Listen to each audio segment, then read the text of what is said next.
ನಮಸ್ಕಾರ. ಜಿ ಕನ್ನಡ ವಾಹಿನಿಯ ಸಮಸ್ತ ವೀಕ್ಷಕರಿಗೆಲ್ಲ ಮಾಘ ಮಾಸದ ಶುಭ ಗುರುವಾರದ ವಿಶೇಷ ಮಹರ್ಷಿವಾಣಿ ನೇರ ಪ್ರಸಾರ ಕಾರ್ಯಕ್ರಮಕ್ಕೆ ಆತ್ಮೀಯವಾದಂತಹ ಸುಸ್ವಾಗತ.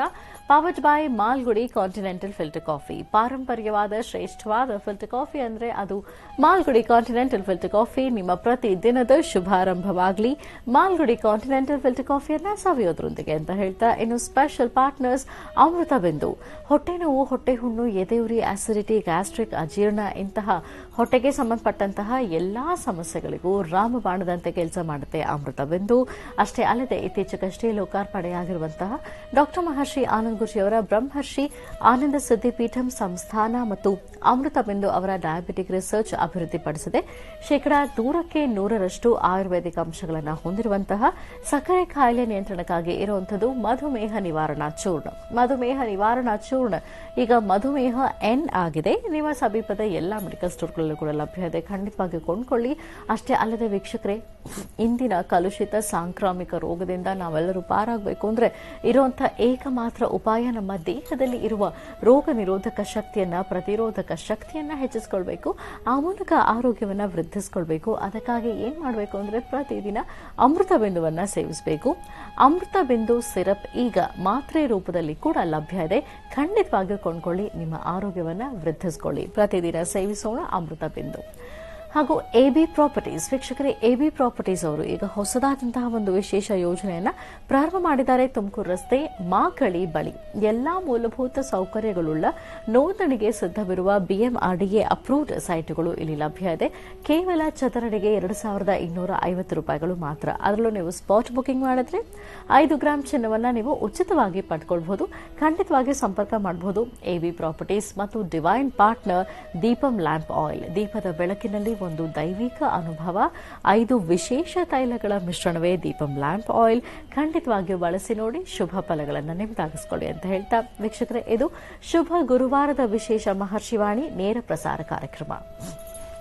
ಪ್ರತಿದಿನ ಮಾಘ ಮಾಸ ಈಗಾಗಲೇ ಪ್ರಾರಂಭ ಆಗಿರೋದ್ರಿಂದ ಮಾಘ ಮಾಸದ ವಿಶೇಷತೆ ಏನು, ವೈಶಿಷ್ಟ್ಯತೆ ಏನು, ಈ ಮಾಸದಲ್ಲಿ ನಾವು ಯಾವ ರೀತಿ ನೀತಿಗಳನ್ನು, ಪದ್ಧತಿಗಳನ್ನು, ಆಚರಣೆಗಳನ್ನು, ಪೂಜಾರಾಧನೆಯನ್ನ ಹೇಗೆ ನೆರವೇರಿಸಬೇಕಾಗುತ್ತೆ ಅಂತ ಕೂಡ ತಿಳಿಸ್ಕೊಡ್ತಾ ಬರ್ತಾ ಇದ್ದಾರೆ. ಇನ್ನು ಪ್ರತಿದಿನದ ಅನುಷ್ಠಾನ ಯಾವ ರೀತಿ ಇರಬೇಕು ತಿಳಿಸ್ತಾ ಹೋಗ್ತಾರೆ. ನಿನ್ನೆ ಸಾಲದ ಬಾಧೆಯಿಂದ ಮುಕ್ತರಾಗಬೇಕು ಅಂದ್ರೆ ಯಾವ ಅನುಷ್ಠಾನವನ್ನ ಮಾಡಬೇಕು ತಿಳಿಸ್ಕೊಟ್ಟಿದ್ರು. ಅದೆಲ್ಲವನ್ನ ಕ್ರಮಬದ್ಧವಾಗಿ ಪಾಲಿಸಿ ಅಂತ ಹೇಳ್ತಾ, ಇನ್ನು ವೀಕ್ಷಕರೇ, ಇದೇ ಬರುವ ಶನಿವಾರ ವಿಶೇಷ ಮಹರ್ಷಿವಾಣಿ ಕಾರ್ಯಕ್ರಮ ಪ್ರಸಾರವಾಗುತ್ತೆ.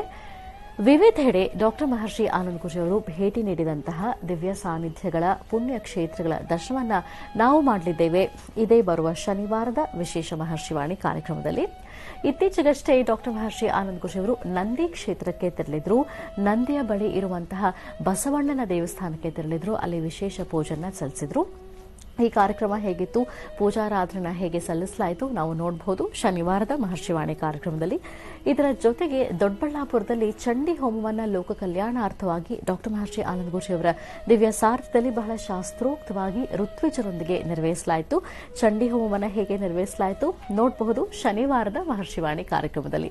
ಇದರೊಂದಿಗೆ ಷಷ್ಠಿಯ ಪ್ರಯುಕ್ತ ಡಾಕ್ಟರ್ ಮಹರ್ಷಿ ಆನಂದ್ ಗುರೂಜಿಯವರು ಘಾಟಿ ಸುಬ್ರಹ್ಮಣ್ಯ ಸ್ವಾಮಿ ದಿವ್ಯ ಸಾನ್ನಿಧ್ಯಕ್ಕೆ ತೆರಳಿದ್ರು. ಅಲ್ಲಿ ವಿಶೇಷ ಸೇವೆಯನ್ನ, ಪೂಜಾ ಕೈಂಕರ್ಯವನ್ನ ಸಲ್ಲಿಸಿದ್ದಾರೆ. ಹಾಗಾಗಿ ದೊಡ್ಡಬಳ್ಳಾಪುರದಲ್ಲಿ ನೆರವೇರಿಸಲಾದಂತಹ ಚಂಡಿ ಹೋಮ, ಘಾಟಿ ಸುಬ್ರಹ್ಮಣ್ಯ ಸ್ವಾಮಿ ದಿವ್ಯ ಸಾನ್ನಿಧ್ಯದಲ್ಲಿ ನೆರವೇರಿಸಲಾದಂತಹ ವಿಶೇಷ ಪೂಜಾರಾಧನೆ, ಇದರೊಂದಿಗೆ ನಂದಿ ಕ್ಷೇತ್ರ ದರ್ಶನವನ್ನ ನಾವು ಮಾಡಬಹುದು ಇದೇ ಬರುವ ಶನಿವಾರದ ವಿಶೇಷ ಮಹರ್ಷಿವಾಣಿ ಕಾರ್ಯಕ್ರಮದಲ್ಲಿ. ತಪ್ಪದೇ ವೀಕ್ಷಿಸಿ ಅಂತ ಹೇಳ್ತಾ, ಇನ್ನು ಗುರುವಾರ, ಹಾಗಾಗಿ ಕಾರ್ಯಕ್ರಮದ ಪ್ರಾರಂಭದಲ್ಲಿ ದಿವ್ಯ ಕ್ಷೇತ್ರ ದರ್ಶನವೊಂದನ್ನು ಮಾಡ್ಕೊಂಡು ಬರೋಣ.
ರಾಯರ ದರ್ಶನ ಮಾಡಿದ್ದಾಯ್ತು. ಬನ್ನಿ ಹಾಗಿದ್ರೆ ಈಗ ಗುರುಜನ ಕಾರ್ಯಕ್ರಮಕ್ಕೆ ಸ್ವಾಗತಿಸೋಣ. ಶ್ರೀಯುತರು ಸಾಮುದ್ರಿಕ ಶಿರೋಮಣಿ ಸ್ವರ ಸರ್ವಜ್ಞ ದರ್ಪಣಾಂಜನ ಚಕ್ಷುರ್ಮತಿ ವಿದ್ಯಾನಿಪುಣ ಶ್ರೀ ವಿದ್ಯೋಪಾಸಕ ರತ್ನ ಅಥರ್ವಣ ಪರಿಹಾರ ಪ್ರವೀಣ ವನಸಿರಿ ಆಯುರ್ವೇದ ರತ್ನರು ಮತ್ತು ರಾಜ್ಯದ ಧಾರ್ಮಿಕ ಪರಿಷತ್ನ ಸದಸ್ಯರು ಆಗಿರುವಂತಹ ಶ್ರೀ ಶ್ರೀ ಡಾಕ್ಟರ್ ಮಹರ್ಷಿ ಆನಂದ್ ಗುರುಜಿಯವರು. ಬನ್ನಿ ಹಾಗಿದ್ರೆ ಗುರುಜನ ಕಾರ್ಯಕ್ರಮಕ್ಕೆ ಆತ್ಮೀಯವಾಗಿ ಬರ್ಮಾಡ್ಕೊಳ್ಳೋಣ. ಗುರುಜಿ ನಮಸ್ಕಾರ. ಕಾರ್ಯಕ್ರಮಕ್ಕೆ ಭಕ್ತಿಪೂರ್ವಕ ಸುಸ್ವಾಗತ. ನಮಸ್ತೆ ಅಮ್ಮ.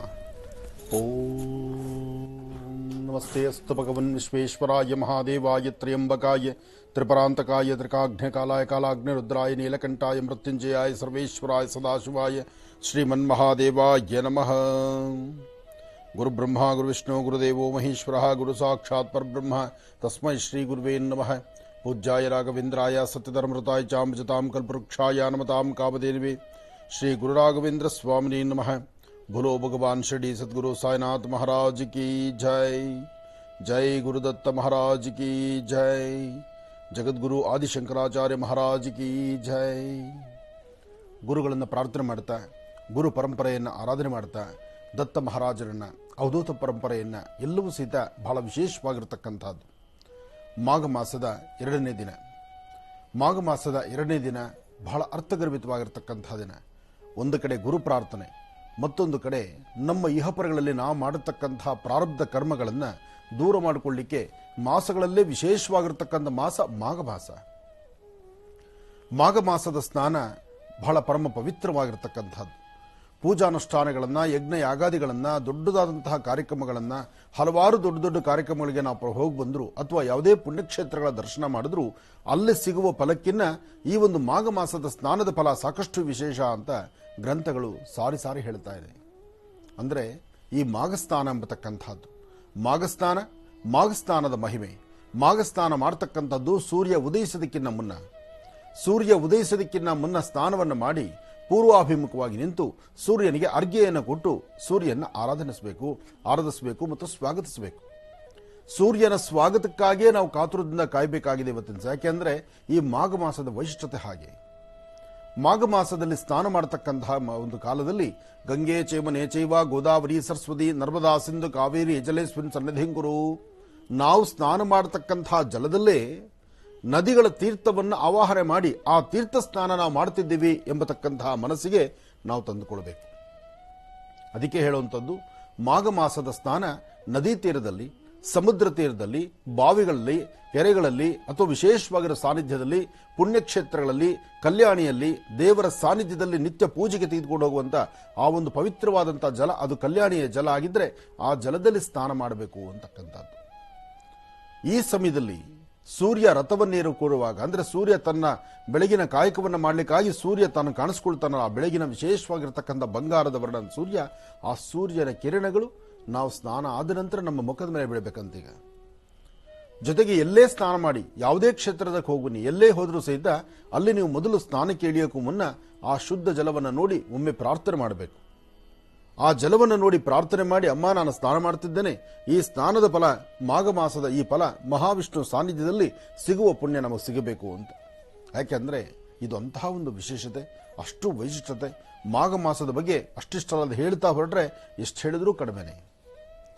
ಯಾರು ಮಾಘಸ್ನಾನದವನ್ನ ಕ್ರಮಬದ್ಧವಾಗಿ ಮಾಘ ಭಾನುವಾರಗಳಲ್ಲೂ ಮಾಘಸ್ನಾನವನ್ನು ಕ್ರಮವಾಗಿ ಮಾಡ್ತಾರೋ ಅವರ ಜೀವನ ಬಹಳ ಯಶಸ್ಸಿನ ಹಾದಿಯಲ್ಲಿರುತ್ತೆ. ಮಾಘಸ್ನಾನಕ್ಕಾಗಿ ನೀವು ಹೆಚ್ಚು ಶ್ರಮಿಸಬೇಕಾದ್ದಿಲ್ಲ, ಸ್ನಾನ ಮಾತ್ರ. ಇಲ್ಲಿ ಜಪ, ತಪ, ಅನುಷ್ಠಾನ, ಪೂಜೆ, ಪದ್ಧತಿ, ಖರ್ಚು, ವೆಚ್ಚ ಏನೂ ಇಲ್ಲ. ಸ್ನಾನ ಮಾಡತಕ್ಕಂಥದ್ದು ಬೆಳಿಗ್ಗೆ ಸೂರ್ಯ ಉದಯಿಸೋದಕ್ಕಿಂತ ಮುನ್ನ ಸ್ನಾನ ಮಾಡಿ. ಸಾಧ್ಯವಾದರೆ ನಿಮ್ಮ ಮನೆ ಮುಂದೆ ಇರತಕ್ಕಂತಹ ಬಾವಿನೋ ಅಥವಾ ಬೋರ್ವೆಲ್ಲೋ ಇದ್ರೂ ಅಲ್ಲಿ ಸ್ನಾನ ಮಾಡಿಕೊಡಿ. ಆದರೆ ಈ ಸಮಯದಲ್ಲಿ ಅಶ್ವತ್ಥ ಪ್ರಾರ್ಥನೆ ಬಹಳ ಮುಖ್ಯ ಅಂತ ಹೇಳಿದ್ದಾರೆ. ಒಂದೊಂದು ಮಾಸಕ್ಕೆ ಒಂದೊಂದು ಅಧಿದೇವತೆಯಾಗಿರುತ್ತೆ. ಹಾಗೆ ಮಾಘ ಮಾಸದಲ್ಲಿ ಮಹಾವಿಷ್ಣುವಿನೇ ಅಧಿದೇವತೆ. ಆ ಮಹಾವಿಷ್ಣುವಿನ ಶ್ರದ್ಧೆಯಿಂದ ಭಕ್ತಿಯಿಂದ ಪ್ರಾರ್ಥನೆ ಮಾಡಿದ್ರೆ ನಾವು ಮಾಡಿರ್ತಕ್ಕಂತಹ ಕರ್ಮಫಲಗಳನ್ನು ಕಳೆದುಕೊಂಡು ಭಗವಂತನ ಸಾನ್ನಿಧ್ಯವನ್ನು ಸೇರಬಹುದು, ಭಗವಂತನ ಕೃಪಾಕಟಾಕ್ಷಕ್ಕೆ ಪಾತ್ರರಾಗಬಹುದು. ಕರ್ಮಫಲಗಳು ದೂರ ಆದರೆ ಖಂಡಿತ ಅದರ ಯಶಸ್ಸೇ ಬೇರೆ ಆಗುತ್ತೆ. ಹಾಗಾಗಿ ಪ್ರತಿಯೊಬ್ಬರು ಸಹಿತ ತಿಳಿದಿರ್ತಕ್ಕಂಥ ಪ್ರತಿಯೊಬ್ಬರು ಈ ಮಾಘಸ್ನಾನವನ್ನು ಮಾತ್ರ ಯಾರೂ ಮಿಸ್ ಮಾಡ್ಕೊಳ್ಳೋದಿಲ್ಲ. ಅದರಲ್ಲೂ ಮಾಘಸ್ನಾನ ಮಾಘ ಭಾನುವಾರ. ನಮಗೆಲ್ಲ ಶನಿವಾರ ಭಾನುವಾರ ಬಂತು ಅಂದರೆ ರಜಾ. ಆ ರಜಾ ಬಂದಾಗ ನಾವೇನು ಮಾಡ್ತೀವಿ, ವಾರದುದ್ದಕ್ಕೂ ಬೆಳಗ್ಗೆ ಬೇಗ ಎದ್ದು ಆಫೀಸ್ಗೋ ಕೆಲಸಕ್ಕೋ ಬಂದಿರ್ತೀವಿ. ಶನಿವಾರ ಭಾನುವಾರ ಬಂದ ತಕ್ಷಣ ಕಾಲು ಚಾಚಿಕೊಂಡು ಬೆಳಗ್ಗೆ 8 ಆದ್ರೂ ಸರಿ 9 ಆದ್ರೂ ಸರಿ, ಕೆಲವರು 10-11 ಗಂಟೆ ಆದರೂ ಸುಪ್ರಭಾತ ಇರೋದಿಲ್ಲ, ಎದ್ದೇಳೋದೇ ಇಲ್ಲ. ಬೆಳಿಗ್ಗೆ ಅಷ್ಟೊತ್ತಾದರೂ ನೀವು ಕಾಲು ಚಾಚ್ಕೊಂಡು ಮಲ್ಕೊಂಡ್ರೆ, ಅದರಲ್ಲೂ ಈ ಮಾಸದಲ್ಲಿ ಮಲ್ಕೊಂಡ್ರೆ ಇಲ್ಲದಂತಹ ರವರವ ನರಕಕ್ಕೆ ಹೋಗಬೇಕಾಗತ್ತೆ. ಇದನ್ನ ಅರ್ಥ ಮಾಡ್ಕೊಳ್ಳಿ. ಯಾವುದೇ ಕಾರಣಕ್ಕೂ ಮಾಘ ಭಾನುವಾರ ಕಾಲು ಚಾಚಿಕೊಂಡು ಸೂರ್ಯ ಉದಯಿಸೋದಕ್ಕಿಂತ ಮುನ್ನ ಎದ್ದು ನೀವು ಸ್ನಾನ ಮಾಡಿದ್ರೆ ಪರವಾಗಿಲ್ಲ. ಸೂರ್ಯ ಹುಟ್ಟಿದ ಮೇಲೂ ಸಹಿತ ನೀವು ಕಾಲು ಚಾಚಿಕೊಂಡು ಬೆಡ್ಶೀಟ್ ಹೊದ್ಕೊಂಡೆ ಮಲ್ಕೊಂಡ್ರೆ ಇಲ್ಲದ ಕರ್ಮಫಲ ಅಂಟ್ಕೊಳ್ಳುತ್ತೆ, ನಾನಾ ರೋಗ ರುಜಿನಗಳಿಗೆ ಕಾರಣೀಭೂತರಾಗ್ತೀವಿ. ಎಚ್ಚರದಿಂದಿರಿ. ನಾನು ನಿಮ್ಮನ್ನು ಬಯಡಿಸ್ತಾ ಇಲ್ಲ, ಅಥವಾ ಯಾವುದೋ ಇಲ್ಲದಂತಹ ಕಥೆ ಪುರಾಣವನ್ನು ನಿಮಗೆ ಹೇಳ್ತಾ ಇಲ್ಲ. ಸತ್ಯಾಸತ್ಯತೆಗಳನ್ನು ಅರ್ಥ ಮಾಡಿಕೊಂಡು ಸಾಧ್ಯವಾದಷ್ಟು ಎಚ್ಚರಿಕೆಯ ನಡೆಯಬೇಕು. ಈ ಒಂದು ಮಾಘ ಮಾಸದ ಫಲ ಎಲ್ಲರಿಗೂ ಸಿಗಬೇಕು. ಮಾಘ ಮಾಸದ ಫಲ ಬರೀ ಗ್ರಂಥಗಳಲ್ಲೋ ಪುರಾಣಗಳಲ್ಲೋ ಹೇಳಿರ್ತಕ್ಕಂಥದ್ದು, ಅಥವಾ ಯಾರೊಬ್ಬ ಕವಿಯೋ ಬರೆದಿರ್ತಕ್ಕಂಥ ಋಷಿಮುನಿಗಳು ಗ್ರಂಥಗಳಲ್ಲಿ ಬರೆದು ಅದರ ಬಗ್ಗೆ ಬರೀ ಹೇಳಿರ್ತಕ್ಕಂಥದ್ದು ಅಷ್ಟೇ ಅಲ್ಲ. ಇದರ ಸಾಧನೆ, ಇದರ ಫಲಗಳನ್ನು ಸಿದ್ಧಿಪಡಿಸಿಕೊಂಡಿರ್ತಕ್ಕಂಥ ಚೈತನ್ಯ ಪುರುಷರು ಸಾಕಷ್ಟು ಜನ ಇದ್ದಾರೆ. ಅದಕ್ಕಾಗಿ ಮಾಘಸ್ನಾನ ಫಲ. ಅದರಲ್ಲೂ ಮಾಘಸ್ನಾನ ಗಯಾ ಕ್ಷೇತ್ರ ಅಥವಾ ಗಂಗಾ ನದಿ ಕ್ಷೇತ್ರ, ಪರಮ ಪವಿತ್ರವಾಗಿರ್ತಕ್ಕಂಥ ಸರಸ್ವತಿಯ ಉಗಮ ಕ್ಷೇತ್ರ, ಹಾಗೆ ಇಂತಹ ಒಂದು ಕ್ಷೇತ್ರಗಳಲ್ಲಿ ಸ್ನಾನ ಮಾಡತಕ್ಕಂಥದ್ದು ಅದು ಇನ್ನಷ್ಟು ವಿಶೇಷ ಅಂತ ಹೇಳ್ತಾರೆ. ಅದಕ್ಕೆ ಕಾಶಿ ಕ್ಷೇತ್ರದಲ್ಲಿ ಈ ಒಂದು ಮಾಘ ಮಾಸ ಸ್ನಾನ ಸಾಕಷ್ಟು ಜನ ಭಕ್ತರು ಕಾಶಿ ಯಾತ್ರೆ ಮಾಡ್ತಾರೆ, ಗಯಾ ಕ್ಷೇತ್ರಕ್ಕೆ ಹೋಗ್ತಾರೆ, ಅಲ್ಲಿಂದ ಬದ್ರಿ ಕ್ಷೇತ್ರಕ್ಕೆ ಬರ್ತಾರೆ. ಆದರೆ ಬದ್ರಿ ಈಗ ದರ್ಶನ ಇಲ್ಲ. ಬದ್ರಿ ಮತ್ತು ಕೇದಾರು ಸಂಪೂರ್ಣವಾಗಿ ಹಿಮದಿಂದ ಮುಚ್ಚಿಬಿಟ್ಟಿದೆ. ಆ ಹಿಮ ಅಂದರೆ ಹೇಗೆ? ಸಂಪೂರ್ಣವಾದಂಥ ಎಲ್ಲಿಂದ ಎಲ್ಲಿ ನೋಡಿದ್ರು, ಎಷ್ಟುದ್ದ ನೀವು ಕಣ್ಣಾಯಿಸಿದ್ರು ಬರೀ ಹಾಲಿನಂಥ ಮಂಜು. ಸಂಪೂರ್ಣವಾಗಿ ದೇವಸ್ಥಾನವೇ ಆ ಮಂಜಿನಲ್ಲಿ ಮುಚ್ಚೋಗಿರುತ್ತೆ, ಯಾರೂ ಹೋಗ್ಲಿಕ್ಕಾಗೋದಿಲ್ಲ. ಆದರೆ ಋಷಿಮುನಿಗಳು, ದೇವಾನುದೇವತೆಗಳು 6 ತಿಂಗಳ ಪೂಜೆಯನ್ನು ಬದ್ರಿ ಮತ್ತು ಕೇದಾರಲ್ಲಿ ನಿರಂತರವಾಗಿ ನಡೆಸ್ತಾರೆ. ಅಂದರೆ 6 ತಿಂಗಳು ದೇವತೆಗಳ ಪೂಜೆ, 6 ತಿಂಗಳು ಮನುಷ್ಯರು ನಮಗೆ ಅವಕಾಶ ಮಾಡಿಕೊಡ್ತಾರೆ. ಅದಕ್ಕಾಗಿ ಅಲ್ಲಿನ ಪ್ರಕೃತಿ ಆ ಪ್ರಕಾರವಾಗಿ ನಡೆಸುತ್ತೆ. ಆದರೆ ಒಂದಂತೂ ಸತ್ಯ, ಗಂಗೆ ಚೇಮುನೆ ಚೀವ ಗೋದಾವರಿ ಸರಸ್ವತಿ ನರ್ಮದಾ ಸಿಂಧು ಕಾವೇರಿ ಜಲೇಸ್ಮಿನ್ ಸನ್ನಿಧಿಂಕುರು. ತುಂಬ ದೂರ ಪ್ರಯಾಣ ಮಾಡ್ಲಿಕ್ಕೆ ಆಗದಿದ್ರು, ಅಲಹಾಬಾದು, ಗಯಾ ಕ್ಷೇತ್ರವು ಅಥವಾ ಸಂಗಮ ಕ್ಷೇತ್ರಗಳು ಅಲ್ಲೆಲ್ಲ ನಾವು ಹೋಗ್ಲಿಕ್ಕೆ ಆಗದಿದ್ರು, ನಮ್ಮ ಪ್ರಾಂತ್ಯದಲ್ಲಿ ಸುತ್ತಮುತ್ತಿರ್ತಕ್ಕಂಥ ಪ್ರಾಂತ್ಯಗಳಲ್ಲಿ ಹರಿಯುವ ಜಲ ಎಲ್ಲಿ ನದಿ ರೂಪದಲ್ಲಿ ಹರಿತಿರ್ತಾಳೋ ತಾಯಿ, ಆ ಸಾನ್ನಿಧ್ಯದಲ್ಲಿ ಹೋಗಿ ಅಲ್ಲಿ ನಮ್ಮ ಪಾಪಕರ್ಮಗಳನ್ನು ಕಳ್ಕೊಳ್ಬಹುದು. ಸ್ನಾನಕ್ಕೆ ಹೊರಡಬೇಕಾದ್ರೆ ನೀವು ತೆಗೆದುಕೊಂಡು ಹೋಗ್ಬೇಕಾದ್ದೇನು? ಸ್ನಾನಕ್ಕೆ ಹೋಗಬೇಕಾದ್ರೆ ಒಂದಿಷ್ಟು ಮಂಗಳ ದ್ರವ್ಯಗಳನ್ನು ತೆಗೆದುಕೊಂಡು ಹೋಗಬೇಕು. ನದಿ ಸ್ನಾನವನ್ನು ಮಾಡೋದಕ್ಕೂ ಮುನ್ನ ನದಿಯ ಮುಂಭಾಗದಲ್ಲಿ ನಿಂತು ಆ ನದಿಯ ಹೆಸರನ್ನು 3 ಬಾರಿ ಹೇಳಿಕೊಂಡು, ಮಾಘ ಸ್ನಾನದ ಫಲ ನಮಗೆ ಸಿಗಬೇಕು ತಾಯಿ, ನಾನಿಲ್ಲಿ ಸ್ನಾನ ಮಾಡ್ತಿದ್ದೇನೆ, ನೀನು ಹರಿಸಮ್ಮ ಅಂತ ತಾಯಿನ ಪ್ರಾರ್ಥನೆ ಮಾಡಬೇಕು.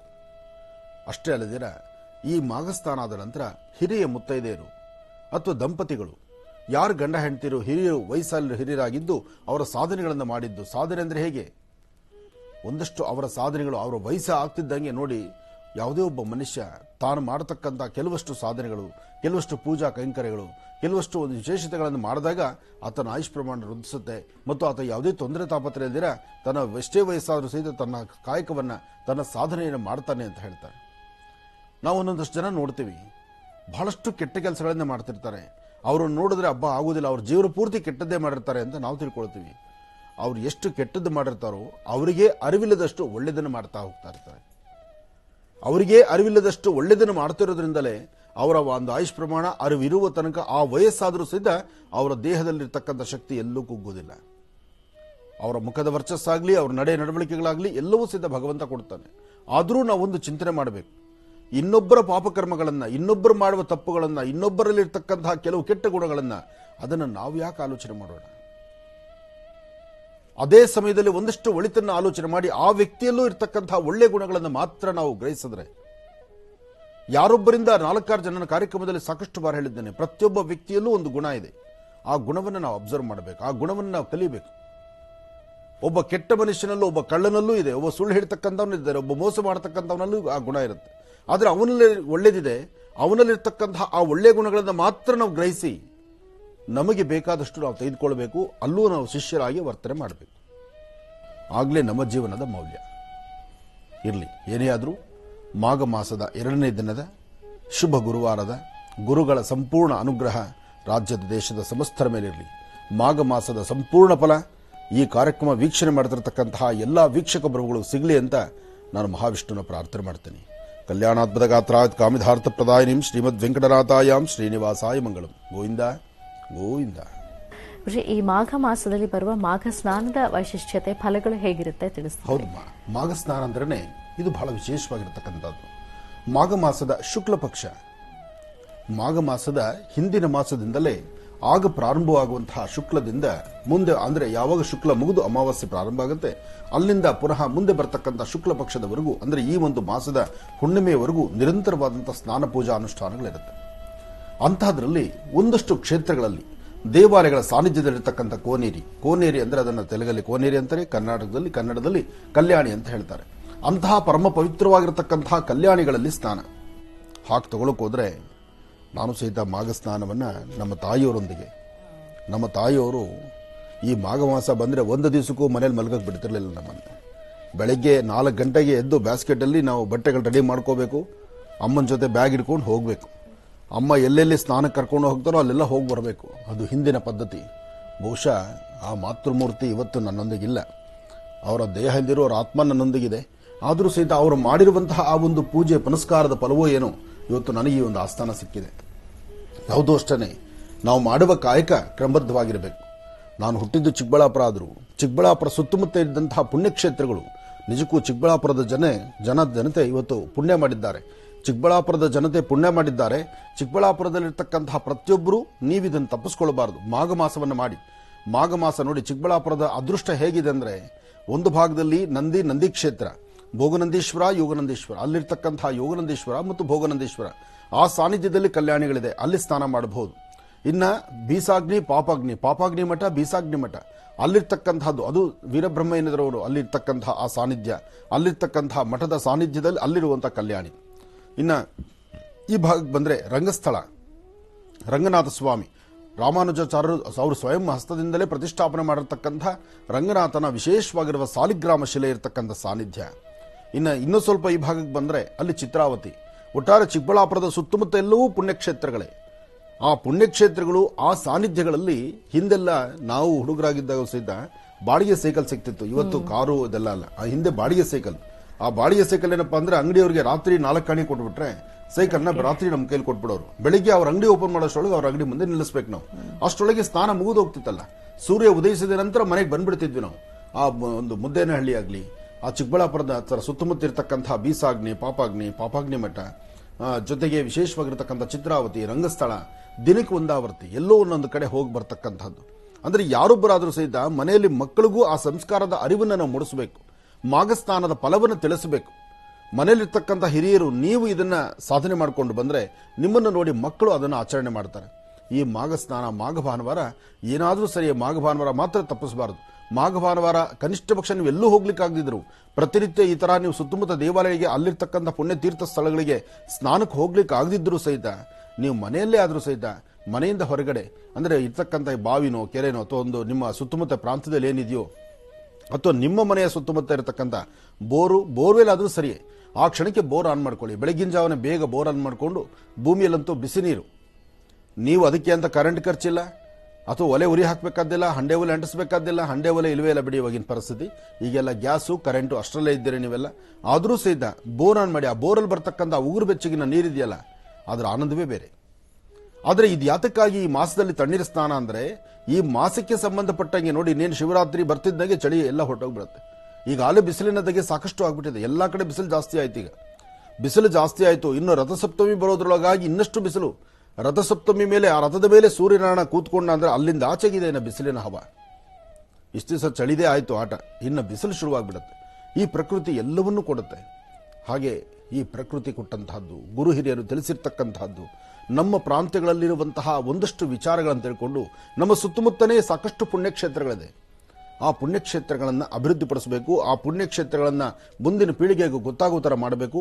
ಅಲ್ಲಿರ್ತಕ್ಕಂಥ ಸಾನ್ನಿಧ್ಯ, ಆ ಸಾನ್ನಿಧ್ಯದ ಶಕ್ತಿಯನ್ನು ಎಲ್ಲರೂ ಸಹಿತ ಉಪಯೋಗಿಸ್ಕೊಳ್ಬೇಕು. ಹಾಗಾಗಿ ಮೊದಲು ಕೋಲಾರ ಡಿಸ್ಟಿಕ್, ಈಗ ಚಿಕ್ಕಬಳ್ಳಾಪುರನೇ ಡಿಸ್ಟಿಕ್. ಆ ಚಿಕ್ಕಬಳ್ಳಾಪುರ ಡಿಸ್ಟಿಕ್ ಅಲ್ಲಿ ಇರ್ತಕ್ಕಂತಹ ಇಷ್ಟು ಹತ್ತಿರ ಬೆಂಗಳೂರಿಗೆ ಸಮೀಪನೇ ಇರೋದ್ರಿಂದ ತಾವು ರಂಗಸ್ಥಳ ಆಗಲಿ, ನಂದಿ ಆಗಲಿ, ಅಥವಾ ಪರಮ ಪವಿತ್ರವಾಗಿರ್ತಕ್ಕಂತಹ ಚಿತ್ರಾವತಿಯಲ್ಲಿರ್ತಕ್ಕಂಥ ಬೃಹತ್ ಮಟ್ಟದ ಕಲ್ಯಾಣಿ ನೋಡಿಬಿಟ್ರೆ ಅದರ ಆನಂದವೇ ಬೇರೆ. ಬಹುಶಃ ಆ ಕೋಲಾರ ಡಿಸ್ಟಿಕ್, ಚಿಕ್ಕಬಳ್ಳಾಪುರ ಡಿಸ್ಟಿಕ್ ಅಲ್ಲಿ ಅಂತಹ ಒಂದು ಬೃಹತ್ ಮಟ್ಟದ ಕಲ್ಯಾಣಿ ಇನ್ನೆಲ್ಲೂ ಇಲ್ಲ. ಇದು ಒಂದಾದರೆ ಇನ್ನು ನಂದಿಯಲ್ಲಿ ನೋಡಬೇಕು ನೀವು ಕಲ್ಯಾಣಿಯನ್ನ. ನಂದಿಯಲ್ಲಿರ್ತಕ್ಕಂತಹ ಆ ಕಲ್ಯಾಣಿ ನೋಡ್ಲಿಕ್ಕೆ ಎರಡು ಕಣ್ಣು ಸಾಲದು.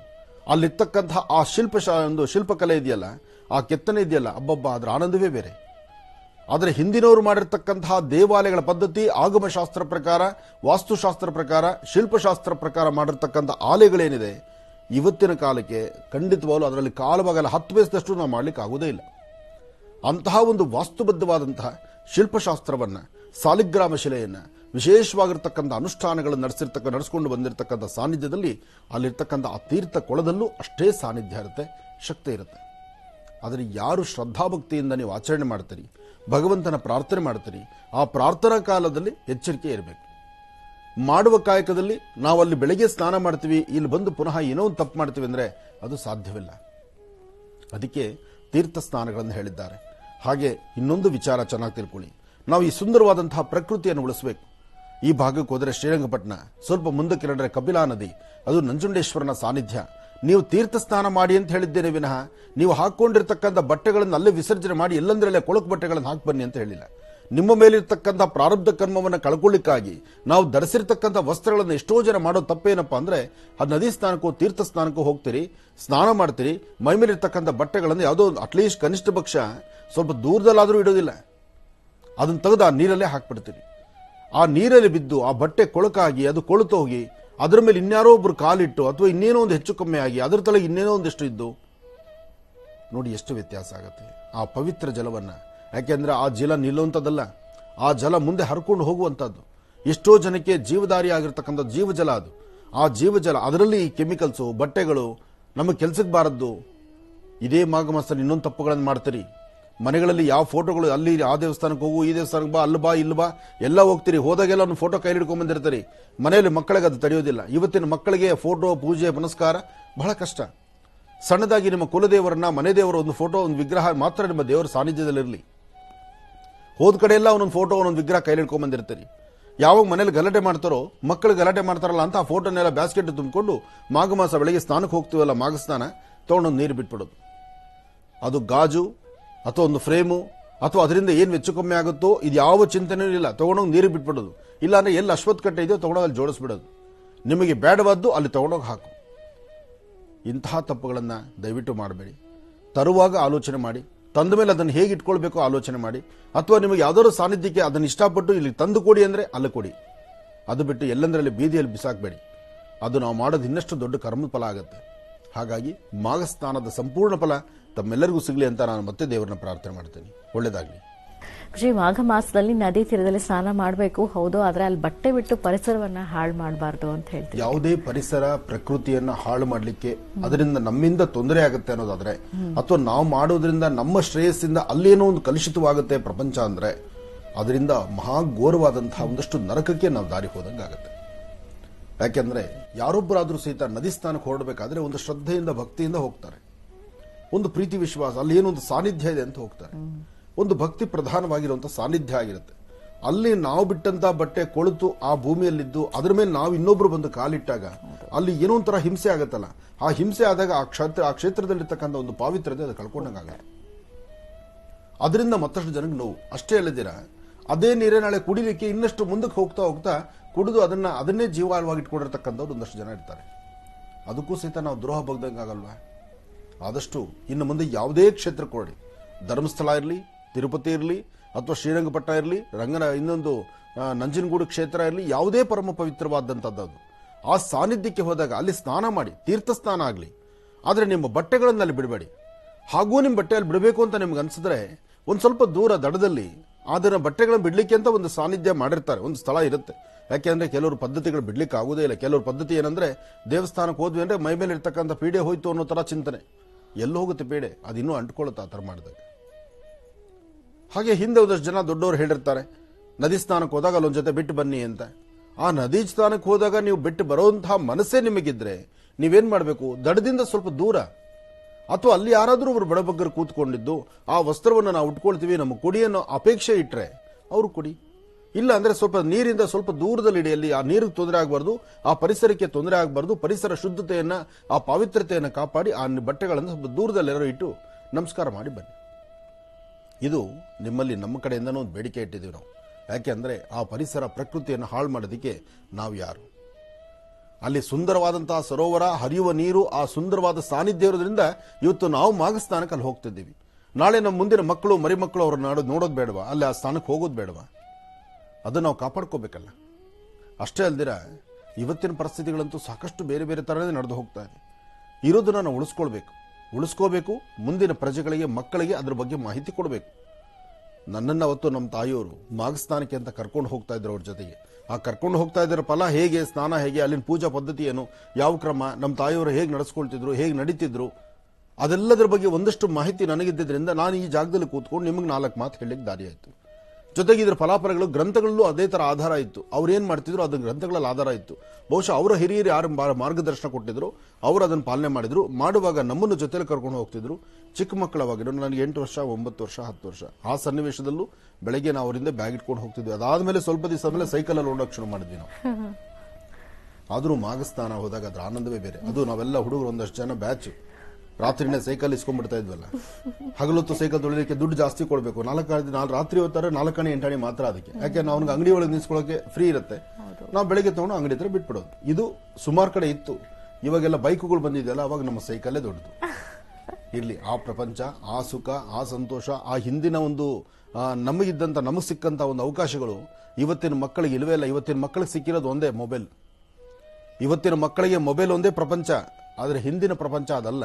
ಹಿಂದೆ ಪ್ರತಿಯೊಂದರ ಬಗ್ಗೆನೂ ಅರಿವಿತ್ತು. ಜೊತೆಗೆ ಅಶ್ವತ್ಥ ಪ್ರಾರ್ಥನೆ ಏನಕ್ಕೋಸ್ಕರ ಮಾಡಬೇಕು ಅನ್ನೋ ಮಾಹಿತಿ ಇತ್ತು. ಬೇವು ನೋಡಿ, ಅಶ್ವತ್ಥದ ಪಕ್ಕದಲ್ಲೇ ಬೇವು ಇರ್ತಿತ್ತು. ಅಶ್ವತ್ಥ ಮತ್ತು ಬೇವು ಮಧ್ಯದಲ್ಲಿ ನಾಗರಕಲ್ಲು ಇರ್ತಿತ್ತು. ಆ ನಾಗರಕಲ್ಲು ಅಶ್ವತ್ಥ ಕಟ್ಟೆ ಅಂತ ಹೆಸರಾಯಿತು. ಆ ಅಶ್ವತ್ಥ ಕಟ್ಟೆಗೆ ಪ್ರದಕ್ಷಿಣೆ ಮಾಡಿ ನಮಸ್ಕಾರ ಮಾಡುವಂತದ್ದಾಯಿತು. ವೃಕ್ಷಗಳಲ್ಲೇ ಬೃಹತ್ ಮಟ್ಟದ ವೃಕ್ಷ ಅಶ್ವತ್ಥ ವೃಕ್ಷ. ಅದಕ್ಕೆ ಅದನ್ನ ಮೂಲತೋ ಬ್ರಹ್ಮರೂಪಾಯ ಮಧ್ಯಾಂತೋ ವಿಷ್ಣುರೂಪಿಣಿ ಅಗ್ರದಂ ಶಿವರೂಪಾಯ ವೃಕ್ಷರಾಜ ಆಯ್ತೆ ನಮಃ. ಎಷ್ಟು ಪವಿತ್ರವಾಗಿರ್ತಕ್ಕಂಥ ಆ ಶ್ಲೋಕಕ್ಕೆ ಎಷ್ಟು ಅರ್ಥ ಇದೆ. ಇದೆಲ್ಲ ಸುಮ್ಮನೆ ಮಾಡಿಟ್ಟಿರೋದಲ್ಲ, ಅಥವಾ ಯಾರೋ ಟೈಮ್ ಪಾಸ್ಗಾಗಿ ಮಾಡಿರೋದಲ್ಲ. ಇದರ ಹಿಂದೆ ಒಂದು ದೊಡ್ಡ ಸತ್ಯ ಇದೆ, ಒಂದು ಅರಿವಿದೆ, ಒಂದು ವಿಶೇಷತೆ ಇದೆ. ಸೈನ್ಸ್ ಒಪ್ಕೊಳ್ಳುತ್ತೆ. ಬೆಳಗ್ಗೆ ಯಾರು ಅಶ್ವತ್ಥ ವೃಕ್ಷದ ಹತ್ರ ಕೂತ್ಕೊಂಡು ಅಲ್ಲಿ ಉಸಿರಾಟ ಪ್ರಕ್ರಿಯೆಯನ್ನು ಸಮಂಜಸವಾಗಿ ನಡೆಸ್ಕೊಳ್ತಾರೋ ಅವರ ಜೀವನ ಬಹಳ ಚೆನ್ನಾಗಿರುತ್ತೆ, ಅವರ ಆರೋಗ್ಯ ಚೆನ್ನಾಗಿರುತ್ತೆ ಅಂತ ಹೇಳುತ್ತೆ. ಯಾಕೆಂದ್ರೆ ಅಲ್ಲಿರುವಂತಹ ಆ ಗಾಳಿ ವಾತಾವರಣ ಅಷ್ಟು ಪವಿತ್ರತೆ ಅದು. ಎಷ್ಟೋ ಜನಕ್ಕೆ ನಾವು ಹೇಳ್ತೀವಿ, ಗರ್ಭ ಧರಿಸಲಿಕ್ಕೆ ಆಗದಿರತಕ್ಕಂತಹ ಗರ್ಭಕ್ಕೆ ತೊಂದರೆ ಇರತಕ್ಕಂತಹ ಮದುವೆ ಆದಂತಹ ನವದಂಪತಿಗಳಲ್ಲಿ ಅಥವಾ ದಂಪತಿಗಳ ಮಧ್ಯದಲ್ಲಿ ಏನೋ ಸಮಸ್ಯೆ ಇತ್ತು. ಗಂಡ ಹೆಂಡತಿರ ಮಧ್ಯದಲ್ಲಿ ಅವರ ಹೆಣ್ಣು ಗರ್ಭ ಧರಿಸಲಿಕ್ಕೆ ಆಗದಿರ ಒದ್ದಾಡ್ತಿರ್ತಾಳ ತಾಯಿ. ಗರ್ಭದಲ್ಲಿರ್ತಕ್ಕಂಥ ದೋಷ ಇವತ್ತಿನ ಸೈಂಟಿಫಿಕ್ ಬಂದರೆ ಅದಕ್ಕೆ ಬೇರೆ ಬೇರೆ ತರ 100 ಚಿಂತನೆಗಳಿದೆ. ಏನೂ ಬೇಕಿಲ್ಲ. ಮದುವೆ ಆದಂತಹ ಹೊಸದರಲ್ಲಿ ಅಕಸ್ಮಾತ್ ನಿಮಗೆ ಗರ್ಭ ಧರಿಸಲಿಕ್ಕೆ ಆಗಲಿಲ್ಲ, ಆ ಸನ್ನಿವೇಶ ಗರ್ಭ ನಿಲ್ಲಿಲ್ಲ, ಅಂತಹವ್ರು ನೀವು ಮಾಡಬೇಕಾದ್ದು ಕರೆಕ್ಟಾಗಿ ಒಂದು 18 ಅಥವಾ 22 ಅಥವಾ 48 ದಿವಸ ಆ ಅಶ್ವತ್ಥ ಪ್ರದಕ್ಷಿಣೆ ಮಾಡಿ. ಅಶ್ವತ್ಥ ವೃಕ್ಷ ಪ್ರದಕ್ಷಿಣೆ ಮಾಡಿದ್ರೆ ಸಾಕು, ಗರ್ಭದಲ್ಲಿರ್ತಕ್ಕಂಥದ್ದು ಏನೇ ದೋಷ ಇದು ದೂರ ಆಗುತ್ತೆ, ಗರ್ಭ ಧರಿಸುವಂಥದ್ದಾಗತ್ತೆ. ಇದಕ್ಕೆ ಔಷಧಿಯೇ ಇಲ್ಲ, ಈಸಿಯಾಗಿ ಆಗೋ ಕೆಲಸ.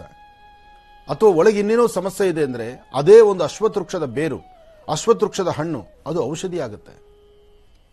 ಇದೆಲ್ಲ ಬಹಳ ಕ್ರಮ ಇದೆ. ಹಿಂದಿನವರು ಇದೆಲ್ಲ ಹೇಳ್ಕೊಡ್ತಾ ಇದ್ರು, ನಡೆಸ್ತಾ ಇದ್ರು. ಇವತ್ತು ಹಿಂದಿನವ್ರು ಮಾತೆ ಕೇಳ, ಹಿಂದಿನವ್ರು ಮನೆಗೆ ಇಲ್ವಲ್ಲ, ಅವ್ರು ಆಶ್ರಮದಲ್ಲಿ ಇರ್ತಾರೆ, ಇವರು ಹಾಸ್ಪಿಟಲ್ ಇರ್ತಾರೆ.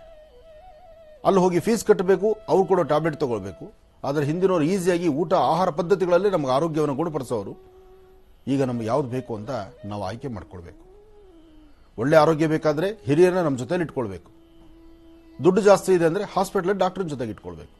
ಎರಡೇ ಕೆಲಸ. ಒಳ್ಳೇದಾಗ್ಲಿ. ಗುರು, ಈಗ ಪಂಚಾಂಗ ಶ್ರವಣ, ರಾಶಿಫಲ. ಖಂಡಿತಮ್ಮ. ಭಗವತೀಂ ಶ್ರೀಂ ಲಲಿತಾಂ ರಾಜರಾಜೇಶ್ವರಿ ಅಂಬಾ ಹರಿಂ ಕರಾಸನ ಗರ್ಭಿದಾಂ ನಲಸಿಕಾಂ ಸೋಂ ಕ್ಲೀಂ ಕಲಾಂ ಬಿಭ್ರತೀಂ ಸುವರ್ಣಾಂ ವರದಾಣೀಂ ಚ ವೃಷದಾಂ ಧೌತಾಂ ಧನೇತ್ರೋಜ್ವಲಾಂ ವಂದೇ ಪೃಸ್ಥಕಪಾಸಮಂಕುಶಿಧರಾಂ ಸರ್ಗಭೂಷಿತಾಂ ಉಜ್ವಲಾಂ ತ್ವಾಂ ಗೌರೀಂ ತ್ರಿಪುರಾಂ ಫರಾತ್ವರ ಕಲಾಂ ಶ್ರೀಚಕ್ರ ಸಂಚಾರಣಿ ಅಂಬಾಯ ನಮಃ. ಶ್ರೀಮತೇ ನಮಃ. ಮಹಾಲಕ್ಷ್ಮೀ ನಮಃ.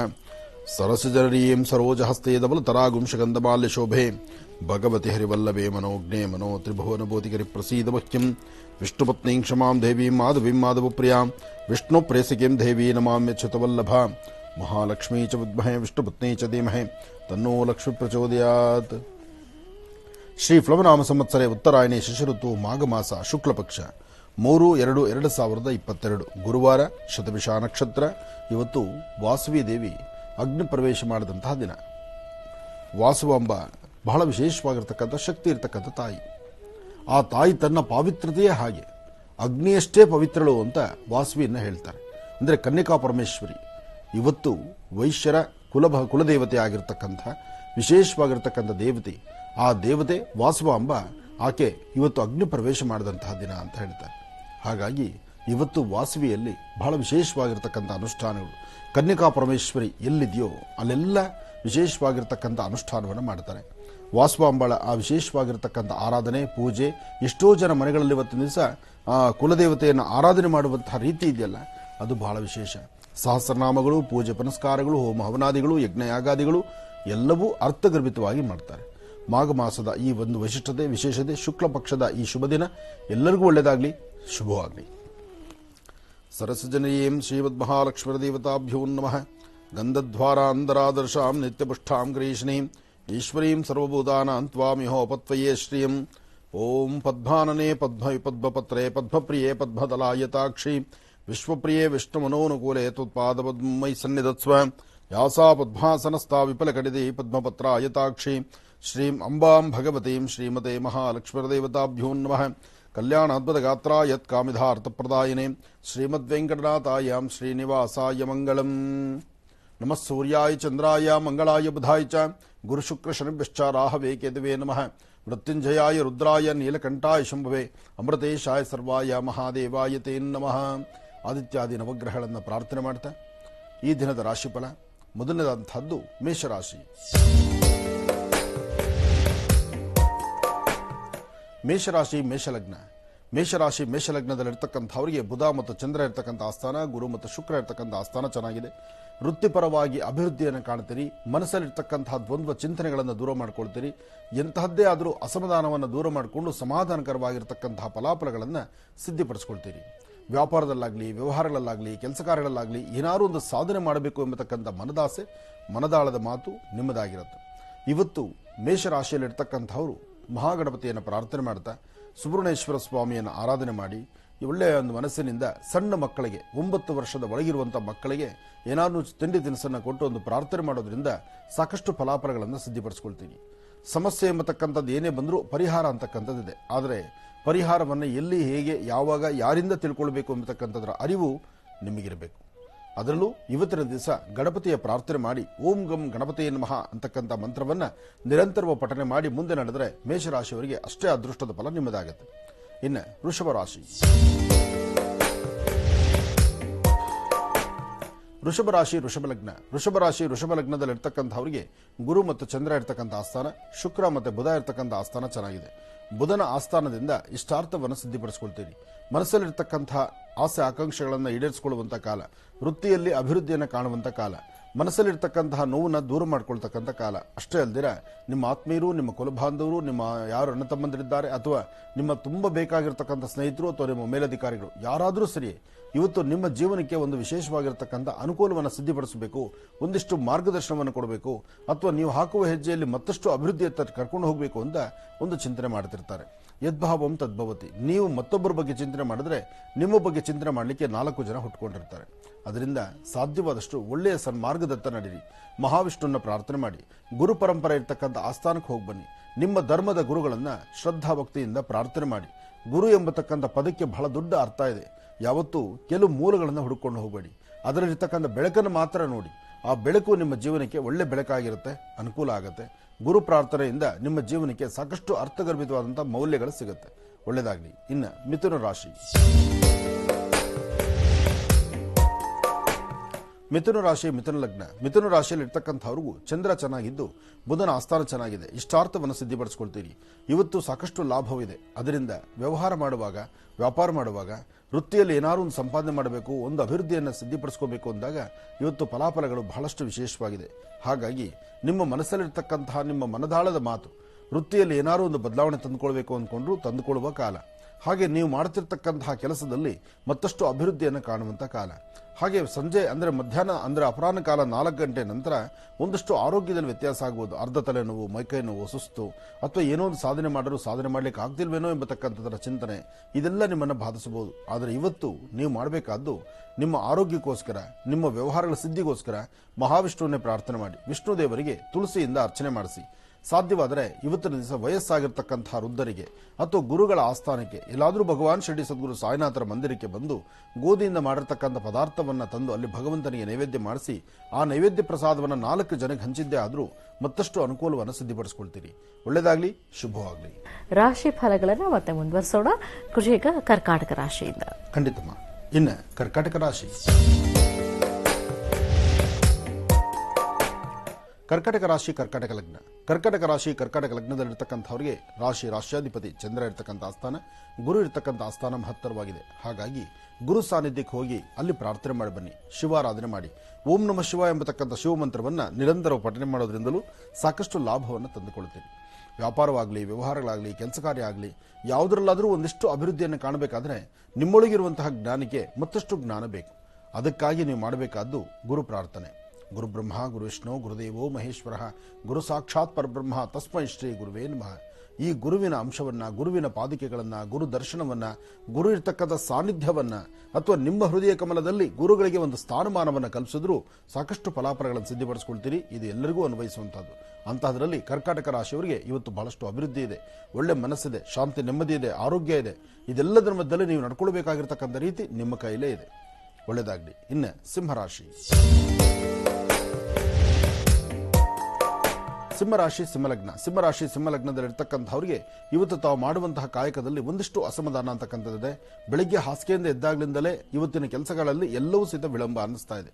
ಮನಸ್ಸಿಗೆ ಏನೂ ಸಮಾಧಾನ ಇಲ್ಲ, ತೃಪ್ತಿಕರವಾದಲ್ಲ. ಏನೂ ಮಾಡ್ಲಿಕ್ಕೆ ಹೋಗ್ತಿದ್ರಿ, ಏನೂ ಮಾಡ್ಲಿಕ್ಕೆ ಆಗ್ತಿಲ್ಲ. ಸಣ್ಣ ಪುಟ್ಟ ಸಮಸ್ಯೆಗಳು ಎಲ್ಲಿ ಬೆನ್ನೇರ್ಬಿಡುತ್ತೋ, ಎಲ್ಲಿ ಭಯ ಆಗುತ್ತೋ, ಎಲ್ಲಿ ಏನು ವ್ಯತ್ಯಾಸ ಆಗುತ್ತೋ, ಈ ಒಂದು ಆತಂಕದಲ್ಲಿದ್ದೀರಿ.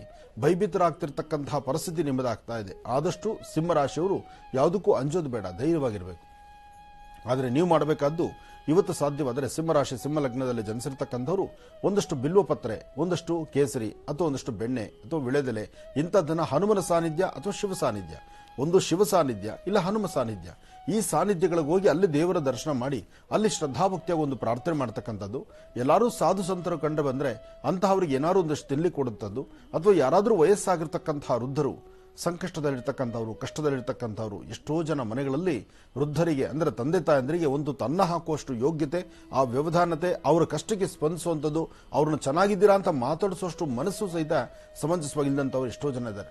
ಅಂತಹ ಅವ್ರ ಮುಖದಲ್ಲಿರ್ತಕ್ಕಂಥ ನೋವನ್ನು ದೂರ ಮಾಡಿದ್ರೆ ನಿಮ್ಮ ಅದೃಷ್ಟ ಫಲ ಮತ್ತಷ್ಟು ಆಗುತ್ತೆ. ಇದನ್ನ ಸಿಂಹರಾಶಿಯವರು ಮಾಡಿ. ಒಳ್ಳೆಯದಾಗಲಿ. ಇನ್ನು ಕನ್ಯಾ ರಾಶಿ. ಕನ್ಯಾ ರಾಶಿ, ಕನ್ಯಾ ಲಗ್ನ. ಕನ್ಯಾ ರಾಶಿ, ಕನ್ಯಾ ಲಗ್ನದಲ್ಲಿರ್ತಕ್ಕಂಥವರಿಗೆ ಬುಧ ಚೆನ್ನಾಗಿದ್ದಾನೆ, ಗುರುವಿನ ಅನುಗ್ರಹ ಇದೆ, ಇಷ್ಟಾರ್ಥವನ್ನು ಸಿದ್ಧಿಪಡಿಸಿಕೊಳ್ಳುವಂಥ ಕಾಲ, ವೃತ್ತಿಯಲ್ಲಿ ಅಭಿವೃದ್ಧಿಯನ್ನು ಕಾಣುವಂಥ ಕಾಲ, ಮನಸ್ಸಲ್ಲಿರ್ತಕ್ಕಂಥ ದ್ವಂದ್ವ ಚಿಂತನೆಗಳನ್ನು ದೂರ ಮಾಡಿಕೊಳ್ಳುವಂಥ ಕಾಲ. ಮಧ್ಯಾಹ್ನ 12ರಿಂದ 4:20 ತನಕ ಬಹಳ ಒಳ್ಳೆ ಕಾಲ ಇದೆ.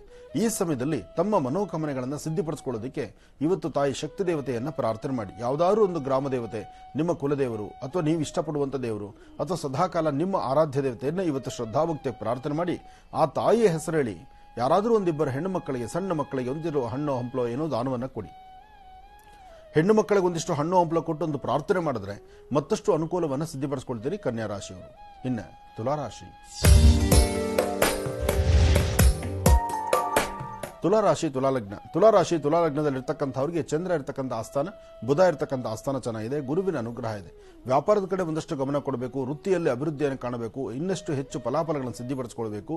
ಮಾಡುವ ಕಾಯಕ ಯಾರೊಬ್ಬರ ಕೈಗಳು ಸಿಗದಿರ ನೀವು ಸ್ವಲ್ಪ ರಹಸ್ಯವಾಗಿ ಕೆಲಸ ಮಾಡಬೇಕು. ಆ ರಹಸ್ಯಗಳನ್ನ ನೀವು ಮೇಂಟೈನ್ ಮಾಡದಿದ್ರೆ ಅಲ್ಲೂ ವ್ಯತ್ಯಾಸ ತಂದುಕೊಳ್ತೀರಿ. ಒಂದಷ್ಟು ಮನಸ್ಸಲ್ಲಿ ನೋವಿರ್ತಕ್ಕಂಥದ್ದನ್ನು ದೂರ ಮಾಡ್ಕೊಳ್ದಿದ್ರೆ ಅಲ್ಲೂ ಮತ್ತೊಂದು ಸಮಸ್ಯೆ ಎದುರಾಗುತ್ತೆ. ಆದರೆ ಇವತ್ತು ಮತ್ತೊಬ್ಬರ ಮಾರ್ಗದರ್ಶನ ಬೇಕೇ ಬೇಕು ತುಲಾರಾಶಿಯವರಿಗೆ. ನಾನು ನಂದು ಎಂತಕ್ಕಂಥದಕ್ಕಿಂತ ಮತ್ತೊಬ್ಬರ ಮಾರ್ಗದರ್ಶನದಿಂದ ನಡೆದ್ರೆ ಖಂಡಿತ ಒಳ್ಳೆ ಫಲವನ್ನು ಸಿದ್ಧಪಡಿಸ್ಕೊಳ್ತೀರಿ. ಮನಸ್ಸೊಳಗಿರ್ತಕ್ಕಂತಹ ನೋವು, ಆ ಬಾಧೆಯನ್ನು ದೂರ ಮಾಡ್ಕೋಬೇಕಾದ್ರೆ ನಿಮ್ಮ ಮನಸ್ಸಲ್ಲಿರ್ತಕ್ಕಂಥ ನಿಮ್ಮ ಮನದಾಳದ ಮಾತನ್ನು ಮತ್ತೊಬ್ಬರ ಬಳಿ ಹೇಳ್ಕೊಂಡು ನಿಮ್ಮ ಮನಸ್ಸನ್ನು ಹಗುರಪಡಿಸ್ಕೊಳ್ಳಿ. ಇದರಿಂದ ಸಾಕಷ್ಟು ಫಲಗಳಾಗುತ್ತೆ. ಇದರ ಜೊತೆಗೆ ಲಲಿತಾ ಸಹಸ್ರನಾಮ, ಶ್ರೀ ಸೂಕ್ತ ಪಾರಾಯಣ, ದುರ್ಗಾ ಸಪ್ತಶತಿ ಅಥವಾ ದೇವಿ ಪಾರಾಯಣ, ಈ ಪ್ರಕಾರವಾಗಿ ದೇವಿಯ ಅನುಷ್ಠಾನಗಳನ್ನು ಮಾಡಿಕೊಳ್ಳೋದು ಮಾಘ ಮಾಸದಲ್ಲಿ ಬಹಳಷ್ಟು ವಿಶೇಷ. ಅದರಲ್ಲಿ ನಿಮ್ಮ ರಾಶಿಗೆ ಮತ್ತಷ್ಟು ವಿಶೇಷ. ಒಳ್ಳೆಯದಾಗಲಿ. ಇನ್ನು ವೃಶ್ಚಿಕ ರಾಶಿ. ವೃಶ್ಚಿಕ ರಾಶಿ, ವೃಶ್ಚಿಕ ಲಗ್ನ. ವೃಶ್ಚಿಕ ರಾಶಿ, ವೃಶ್ಚಿಕ ಲಗ್ನದಲ್ಲಿ ಇರ್ತಕ್ಕಂಥವ್ರಿಗೆ ಚಂದ್ರ ಇರ್ತಕ್ಕಂಥ ಆಸ್ಥಾನ ಅಷ್ಟು ಸಮಂಜಸವಾದಲ್ಲ. ಮನಸ್ಸಿಗೆ ಶಾಂತಿ ನೆಮ್ಮದಿ ಇಲ್ಲ. ಚಿಕ್ಕ ಪುಟ್ಟ ವಿಷಯಕ್ಕೂ ಮನಸ್ತಾಪ, ಒಂದಷ್ಟು ಮೂಗಿಂತದಲ್ಲಿ ಕೋಪ, ಯಾವುದನ್ನು ಸರಿ ಹೋಗ್ತಾ ಇಲ್ಲ, ಯಾವುದು ಸರಿಪಡಿಸ್ಕೊಳ್ಳೋಕ್ಕೂ ಆಗ್ತಾ ಇಲ್ಲ. ಯಾವುದು ಬೇಡವೋ ಅದು ಕಣ್ಣೆದುರುಗ ಬಂದು ನಿಂತ್ಕೊಳ್ತಾ ಇದೆ. ಯಾವುದನ್ನು ಸಮಂಜಸವಾಗಿರೋದಿಲ್ಲ ಅದನ್ನು ಬಿಟ್ಟು ಬದುಕಿ ಅಂದ್ರೂ ನಾವು ಅದೇ ಮಾರ್ಗದಲ್ಲಿ ನಡೀತೀವಿ, ಅಲ್ಲೇ ಹೋಗ್ತೀವಿ ಅಂತ ಹೇಳುವಂಥ ಮನಸ್ಸು ನಿಮ್ಮದಾಗ್ತಾ ಇದೆ.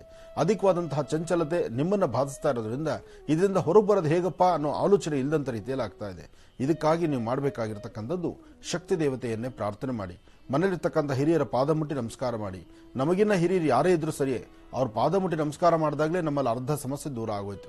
ಇನ್ನು ಅರ್ಧ ಸಮಸ್ಯೆ ಹೇಗೆ, ಮನೆಯ ಮುಂಭಾಗದಲ್ಲಿರ್ತಕ್ಕಂಥ ತುಳಸಿ ಗಿಡಕ್ಕೆ ಒಂದು ಸ್ವಲ್ಪ ನೀರು ಹಾಕಿ ಒಂದು ಧರಣೆ ತುಳಸಿ ತೀರ್ಥವನ್ನು ತೆಗೆದುಕೊಂಡ್ರೆ ಅದು ಮತ್ತಷ್ಟು ಅನುಕೂಲವಾಯಿತು ವೃಶ್ಚಿಕ ರಾಶಿಯವರಿಗೆ. ವೃಶ್ಚಿಕ ರಾಶಿ ವೃಶ್ಚಿಕ ಲಗ್ನದಲ್ಲಿ ಜನಿಸಿರ್ತಕ್ಕಂಥವರಿಗೆ ಲಾಭವೂ ಇದೆ, ನಷ್ಟವೂ ಇದೆ. ಆದರೆ ನಿಮ್ಮ ನಡೆ ನಡವಳಿಕೆಯಲ್ಲೇ ಎಲ್ಲವೂ ಅಡಗಿದೆ. ಒಳ್ಳೆಯದಾಗಲಿ. ಇನ್ನು ಕಡೆಯ 4 ರಾಶಿಗಳ ಈ ದಿನದ ಭವಿಷ್ಯ ಹೇಗಿದೆ ಅಂತ ಮತ್ತೆ ತಿಳಿಸ್ತಾ ಹೋಗ್ತಾರೆ ಗುರುಜರು. ಮುಂದಿನ ಭಾಗದಲ್ಲಿ ಕಾಯ್ತಾರಿ ವೀಕ್ಷಕರೇ. ಈಗ ನಿಮ್ಮ ಕರೆಗಳನ್ನು ಸ್ವೀಕರಿಸುವಂತ ಸಮಯ. ಪ್ರಾರಂಭ ಮಾಡೋಣ ಸ್ವರ ಜ್ಯೋತಿಷ್ಯ.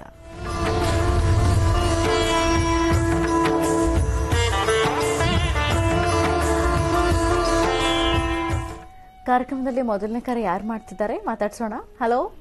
ಹಲೋ, ನಮಸ್ತೆ. ನಮಸ್ತೆ ಮೇಡಮ್. ನಿಮ್ಮ ಹೆಸರು ಹೇಳಿಮಾ? ನಮ್ಮ ಹೆಸರು ಅಂಬುಜಾ ಅಂತ ಮೇಡಮ್. ಹಾ, ಎಲ್ಲಿಂದ ಕರೆ ಮಾಡ್ತಿರೋದು ನೀವು? ನಾವು ಬೆಂಗಳೂರಿಂದ ಮೇಡಮ್. ಯಾರ ಬಗ್ಗೆ ಮಾತಾಡ್ತೀರೀಗ? ನಮ್ಮ ಬಗ್ಗೆನೆ ಮೇಡಮ್ ಮಾತಾಡ್ಬೇಕಾಗಿತ್ತು. ಆಯ್ತು, ಮಾತಾಡಿ. ಹಲೋ, ನಮಸ್ತೆ ಗುರುಜಿ. ನಮಸ್ತೆ ತಾಯಿ, ಹೇಳಮ್ಮ. ನಮಸ್ತೆ ಗುರುಜಿ. ನಮ್ಮ ಮನೇಲಿ ಆರ್ಥಿಕ ಪರಿಸ್ಥಿತಿ ಸರಿ ಇಲ್ಲ ಗುರುಜಿ. ನಮ್ಮ ಯಜಮಾನ್ ಹೆಸರು ಸಿದ್ದರಾಜು, ನನ್ನ ಹೆಸರು ಅಂಬುಜಾ ಅಂತ. ಯಾರಲ್ಲ ಅಮೌಂಟ್ ಬೇರೆ ನಾವು ಕೊಟ್ಬಿಟ್ಟಿದೀವಿ, ಅದು ಬರ್ತಾ ಇಲ್ಲ. ನಮ್ದು ಇಷ್ಟ ಗಾಡಿ ಇದೆ, ಎಷ್ಟು ದುಡಿದ್ರು ಅದ್ರಿಂದ ಕೈಯಿಂದ ಹಾಕದೇ ಆಗೈತೆ ಹೊರ್ತು ನಮ್ದಿ ಇಲ್ಲ. ಮನೆ ಶಾಂತಿ ಇಲ್ದಂಗ ಆಗ್ಬಿಟ್ಟಿದೆ ಗುರುಜಿ ನಮ್ಗೆ. ಇಲ್ಲಮ್ಮ, ಭಗವಂತ ಕೊಟ್ಟದ್ರಲ್ಲಿ ಹೆಂಗೋ ನೆಮ್ಮದಿಯಾಗಿರೋಣ ಅಂದ್ರೆ ಕಷ್ಟಪಟ್ಟು ದುಡಿದಿರ್ತಕ್ಕಂಥದ್ದನ್ನ ಇನ್ನೊಬ್ಬರು ಎದೆ ಮೇಲೆ ಇಟ್ಟು ಅವ್ರು ಕೊಡ್ಲಿಲ್ಲ ಅನ್ನೋ ಕೊರಗು ಪ್ರತಿ ದಿವಸ ನಿಮ್ಮನ್ನ ಬಾಧಿಸ್ತಾ ಇದೆ. ಹೌದು ಗುರುಜಿ. ನೋಡಿ ಹೇಗಿದೆ ಮಾಡ್ತಿರೋದು, ಡ್ರೈವಿಂಗು, ಏನೋ ಒಂದು ಗಾಡಿ, ಅದರಿಂದ ಒಂದಷ್ಟು ಜೀವನ. ಆ ಜೀವನದಲ್ಲಿ ಹೇಗೋ ಗಂಜಿನೋ ಅಂಬ್ಲಿನೋ ಕುಡಿದು ಮನೇಲಿ ನೆಮ್ಮದಿಯಾಗಿರೋಣ ಅಂದ್ರೆ ನೀವೇ ಇಷ್ಟು ಕಷ್ಟಪಟ್ಟು ದುಡಿದು ಅದನ್ನ ಇನ್ನೊಬ್ಬರ ಮೇಲೆ ಇಟ್ಟು ಅಯ್ಯೋ ಅವ್ರು ಕೊಡ್ಲಿಲ್ಲ ಅಂತ ಪ್ರತಿ ದಿವಸ ನೀವು ಪರಿತಪಿಸುವಂತ ಪರಿಸ್ಥಿತಿ ಎದುರಾದ್ರೆ ಇದು ನಿಮಗೆ ತುಂಬಾ ಜನ ಇದೆ. ಇವತ್ತು ಪರಿಸ್ಥಿತಿ ನೋಡಿ, ಕಷ್ಟ ಅಂದಾಗ ಸಹಾಯ ಮಾಡಿದ್ರೆ ನಾವು ಪಾಪಾತ್ಮರಾಗ್ಬಿಡ್ತೀವಿ. ಕಷ್ಟಕ್ಕೆ ಸಹಾಯ ಮಾಡಿದ್ರೆ ದುಡ್ಡು ತಪ್ಪ ಅಂತ. ಅಣ್ಣ ತಮ್ಮ ಅಕ್ಕ ಎಲ್ಲಾ ಮೋಸ ಮಾಡಿ ನನ್ನ ತಲೆಗೆ 6-7 ಲಕ್ಷ ರೂಪಾಯಿ ಹಾಕ್ಬಿಟ್ಟು ಸ್ವಾಮಿ, ಇವತ್ ನಾನು ಅಲ್ಲು ಬಾಯಿ ಕಚ್ಚಿ ಕೊಡೋಷ್ಟು ಹಾಕ್ಬಿಟ್ಟು ಮಾಡ್ಬಿಟ್ಟಿದ್ದಾರೆ ಗುರುಜಿ. ಏನ್ ಕೇಳಿದ್ರು ಕೊಡ್ತಾನೆ ಇಲ್ಲ ಗುರುಜಿ ಅವರು. ಕೊಡಲ್ಮ, ನಮ್ಮ ಕೈಲಿರೋ ತನಕ. ನೋಡು ತಾಯಿ, ನಾನೊಂದು ಮಾತು ಹೇಳ್ತೇನೆ. ಈ ದುಡ್ಡು ಕಾಸಿನ ವಿಚಾರಕ್ಕೆ ಅಂತ ಬಂದ್ರೆ ಎಲ್ಲರೂ ಬುದ್ಧಿ ಕಲಿಬೇಕಾದಿದೆ. ಯಾಕೆಂದ್ರೆ ಯಾರೂ ಸಹಿತ ಅರ್ಥ ಮಾಡ್ಕೋತಾ ಇಲ್ಲ. ಅಯ್ಯೋ ನನ್ನ ಕಷ್ಟಕ್ಕೆ ಕೊಟ್ಟಿದ್ದಾರಲ್ಲ, ನಾವು ಅದನ್ನ ಋಣ ಹರಿಸ್ಕೋಬೇಕು ಅಂತ ಚಿಂತನೆ ಮಾಡೋದಿಲ್ಲ. ತಗೊಳ್ಳುವಾಗ ಹತ್ರ ನಯವಂಚಕರು ಹೆಂಗ್ ಬೇಕೋ ಹಂಗ್ ನಯವಾಗಿ ಮಾತಾಡ್ತಾರೆ.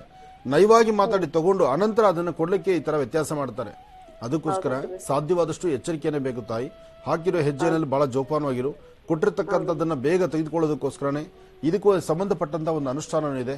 ಆ ಅನುಷ್ಠಾನವನ್ನು ಮಾಡ್ಕೋ. ಸಾಧ್ಯವಾದ್ರೆ ಬನ್ನಿ ವೃಕ್ಷದ ಹತ್ರ ಹೋಗಿ ಒಂದು ದೀಪವನ್ನು ಹಚ್ಚಿ ಅಲ್ಲಿ ಒಂದು ಪ್ರಾರ್ಥನೆ ಮಾಡು. ಇರ್ತಕ್ಕಂಥ ಈ ಸಮಸ್ಯೆಯಿಂದ ಬೇಗ ಹೊರಗಡೆ ಬರಬೇಕು, ನಮ್ಮ ಕಷ್ಟಗಳು ದೂರ ಆಗಬೇಕು ಅಂತ ಹೇಳಿ ಬನ್ನಿ ವೃಕ್ಷದ ಹತ್ರ ಕೂದು ಅಲ್ಲಿ ಒಂದು ಪ್ರಾರ್ಥನೆ ಮಾಡಿದ್ರೆ ನಿನಗೆ ಖಂಡಿತ ಅನುಕೂಲ ಆಗತ್ತಮ್ಮ. ಆದ್ರೂ ನಿನ್ನ ಸ್ವರತರಂಗ ಪ್ರಕಾರ ಪ್ರಸ್ತುತ ನೀನೇನು ಕಷ್ಟಗಳನ್ನು ಹೇಳ್ಕೊಳ್ತಾ ಇದೆಯೋ ಆ ಕಷ್ಟಗಳು ಅದು ಬೇಗನೆ ದೂರ ಆಗತ್ತೆ. ಇರೋದ್ರಲ್ಲಿ ಸ್ವಲ್ಪ ನೆಮ್ಮದಿಯನ್ನು ಕಾಣ್ತೀಯಾ. ನಿನ್ನ ಕಷ್ಟದ ದಿನಗಳು ಮುಗಿದಿದೆ. ಇನ್ನು ಮುಂಬರ್ತಕ್ಕಂಥ ದಿನಗಳು ಖಂಡಿತ ಒಳಿತಾಗತ್ತೆ. ಒಳ್ಳೆ ದಿನಗಳು ಬರುತ್ತಮ್ಮ. ಒಳ್ಳೇದಾಗ್ಲಿ ತಾಯಿ. ಕಾರ್ಯಕ್ರಮ ಮುಂದುವರೆಸ್ತಾ ಕಾರ್ಯಕ್ರಮದ ಕಡೆಯ ಭಾಗದಲ್ಲಿ ಕಡೆಯ 4 ರಾಶಿಗಳ ದಿನ ಭವಿಷ್ಯ ಹೇಗಿದೆ ತಿಳ್ಕೋಣ ಗುರುಜರಿಂದ. ಗುರುಜಿ, ಈಗ ಧನು ರಾಶಿ. ಖಂಡಿತಮ್ಮ. ಇನ್ನು ಧನುರಾಶಿ. ಧನುರಾಶಿ ಧನುಲಗ್ನ. ಧನುಲಗ್ನದಲ್ಲಿರ್ತಕ್ಕಂಥವರಿಗೆ ಚಂದ್ರ ಮತ್ತೆ ಗುರು ಇರ್ತಕ್ಕಂಥ ಆಸ್ಥಾನ, ಬುಧ ಮತ್ತೆ ಶುಕ್ರ ಇರ್ತಕ್ಕಂಥ ಆಸ್ಥಾನ ಚೆನ್ನಾಗಿದೆ. ಶುಕ್ರನ ಆಸ್ಥಾನ ಚೆನ್ನಾಗಿದೆ ಅಂದಾಗ ಎಂತಹ ಅಸಮಾಧಾನ ಆದರೂ ಸಮಾಧಾನಕರವಾದಂಥ ಚಿಂತನೆ ಮಾಡಬಹುದು. ಹಾಗೆ ಇವತ್ತು ವೃತ್ತಿಪರವಾಗಿ ಅಭಿವೃದ್ಧಿಯನ್ನು ಕಾಣಬಹುದು. ಗುರು ಪರಂಪರೆ ಇರತಕ್ಕಂಥ ಆಸ್ಥಾನಕ್ಕೆ ಹೋಗಿ ಗುರುಗಳ ದರ್ಶನ ಮಾಡಿ ಗುರು ರಾಯರ ಅನುಗ್ರಹವನ್ನು ಪಡೆದು ಅಥವಾ ಭಗವಾನ್ ಶಿರಡಿ ಸದ್ಗುರು ಸಾಯಿನಾಥರ ಮಂದಿರಕ್ಕೆ ಬಂದು ಬಾಬಾರವರ ಮುಂದೆ ಕೂತು ಬಾಬಾರವರ ಹತ್ರ ನಿಮ್ಮ ಸಮಸ್ಯೆನ ಹೇಳ್ಕೊಂಡ್ರು ಅಲ್ಲೂ ಪರಿಹಾರ ಇದೆ.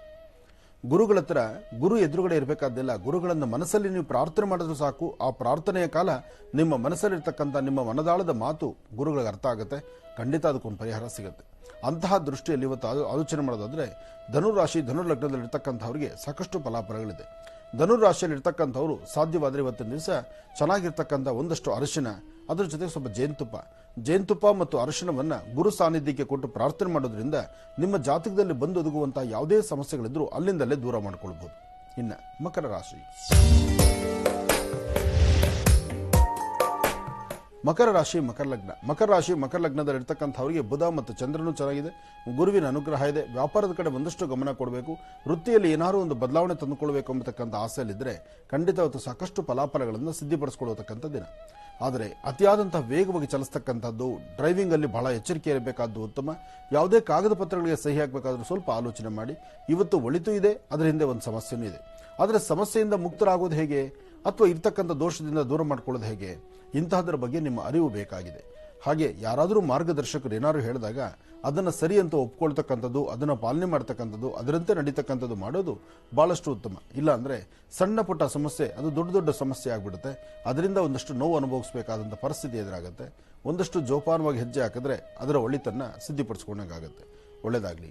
ಇನ್ನು ನೀವು ಮಾಡಬೇಕಾದ್ದು ಮಕರ ರಾಶಿಯವರು ಇವತ್ತು ಹನುಮನ ಪ್ರಾರ್ಥನೆ ಮಾಡಿ, ಮನೇಲಿರ್ತಕ್ಕಂಥ ಹಿರಿಯರು, ಅದರಲ್ಲೂ ನಿಮ್ಮ ಜನ್ಮದಾತೆ ನಿಮ್ಮ ತಾಯಿಯ ಪಾದ ಮುಟ್ಟಿ ನಮಸ್ಕಾರ ಮಾಡಿ ಅವರ ಮಾರ್ಗದರ್ಶನದಂತೆ ನಡೆದರೂ ಸಹಿತ ಸಾಕಷ್ಟು ಒಳ್ಳೆ ಫಲವನ್ನು ಸಿದ್ಧಿಪಡಿಸ್ಕೊಳ್ತೀರಿ. ಇನ್ನು ಕುಂಭರಾಶಿ. ಕುಂಭರಾಶಿ ಕುಂಭಲಗ್ನದಲ್ಲಿರ್ತಕ್ಕಂಥವರಿಗೆ ಗುರು ಮತ್ತು ಚಂದ್ರ ಇರತಕ್ಕಂಥ ಆಸ್ಥಾನ, ಬುಧ ಮತ್ತು ಶುಕ್ರ ಇರತಕ್ಕಂಥ ಆಸ್ಥಾನ ಚೆನ್ನಾಗಿದೆ. ಶುಕ್ರನ ಅನುಗ್ರಹದಿಂದ ಇಷ್ಟಾರ್ಥವನ್ನು ಸಿದ್ಧಿಪಡಿಸ್ಕೊಳ್ತೀರಿ. ಆರ್ಥಿಕ ಪರಿಸ್ಥಿತಿ ಅಭಿವೃದ್ಧಿ ಬಗ್ಗೆ ಚಿಂತನೆ ಮಾಡ್ತಿರ್ತೀರಿ. ಯಾವುದೇ ಸಣ್ಣ ಪುಟ್ಟ ಸಮಸ್ಯೆ ಆದರೂ ಆಗಿಂದಾಗಲೇ ಅದನ್ನು ದೂರ ಮಾಡಿಕೊಂಡು ಒಂದಿಷ್ಟು ಒಳಿತನ್ನು ಸಿದ್ಧಿಪಡಿಸ್ಕೋಬೇಕು ಅಂತ ಚಿಂತನೆ ಮಾಡ್ತಿರ್ತೀರಿ. ಆದರೆ ಯಾವುದನ್ನೂ ಮಾಡ್ಲಿಕ್ಕೆ ಆಗದಂಥ ರೀತಿಯಲ್ಲಿರ್ತೀರಿ. ಯಾವುದೇ ಒಂದು ವಿಚಾರ ಅಂತ ಬಂದರೂ ಆ ವಿಚಾರವನ್ನು ಸ್ವಲ್ಪ ದೂರ ಇಟ್ಕೊಂಡು ಸರಿಯಾದಂಥ ಮಾರ್ಗದರ್ಶನದಿಂದ ಹೆಜ್ಜೆ ಹಾಕಿದ್ರೆ ಅದರ ಫಲಗಳನ್ನು ಸಿದ್ಧಿಪಡಿಸ್ಕೊಳ್ತೀರಿ.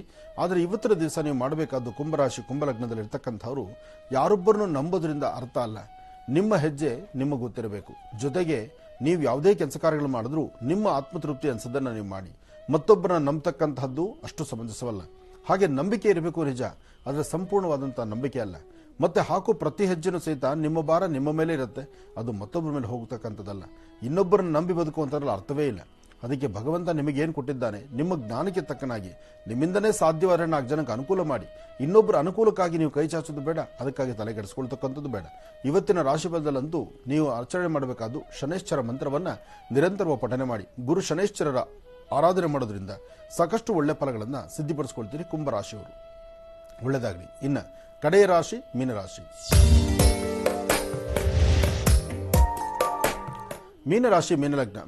ಮೀನಲಗ್ನದಲ್ಲಿರ್ತಕ್ಕಂಥವ್ರಿಗೆ ಚಂದ್ರ ಮತ್ತು ಬುಧ ಇರತಕ್ಕಂಥ ಆಸ್ಥಾನ ಚೆನ್ನಾಗಿದ್ದು ಗುರುವಿನ ಅನುಗ್ರಹ ಇದೆ. ವ್ಯಾಪಾರ ವ್ಯವಹಾರಗಳ ಕಡೆ ಸ್ವಲ್ಪ ಗಮನ ಕೊಡಬೇಕು.